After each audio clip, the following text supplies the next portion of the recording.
ऐसा कहा जाता है कि किसी भी अंग्रेज ने रानी लक्ष्मीबाई को देखा ही नहीं था।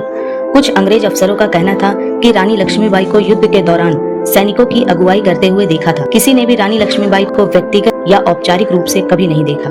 इतिहास में एकमात्र अंग्रेज जॉन लैंग ने अपनी पुस्तक वॉन्डरिंग्स इन इंडिया में लिखा है कि 1854 के आसपास झांसी में रानी के द्वारा एक पत्र के माध्यम से उन्हें दरबार में बुलाया गया था।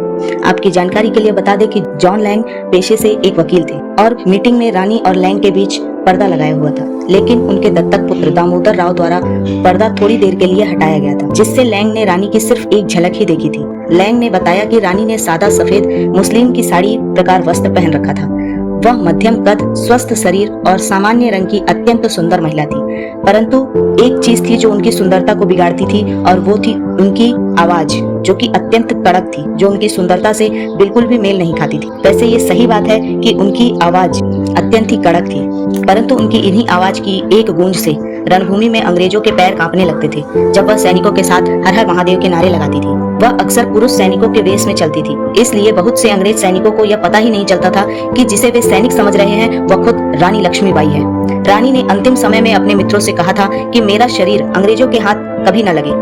उनके इसी आदेश को मानते हुए उनके साथियों ने उनका शव मंदिर के पास सम्मान पूर्वक जला दिया, इसलिए उनका शव अंग्रेजों के हाथ कभी नहीं लगा। और यही कारण है कि कोई भी अंग्रेज अधिकारी यह दावा नहीं कर सका कि उसने रानी का चेहरा नजदीक से देखा हो या पहचान की हो। ब्रिटिश जनरल ह्यूग ने उनकी मृत्यु के बाद कहा था, यही वह महिला है जो विद्रोहियों में एकमात्र पुरुष थी और अपनी सुंदरता और चालाकी के साथ साथ सभी विद्रोही नेताओं में सबसे खतरनाक थी।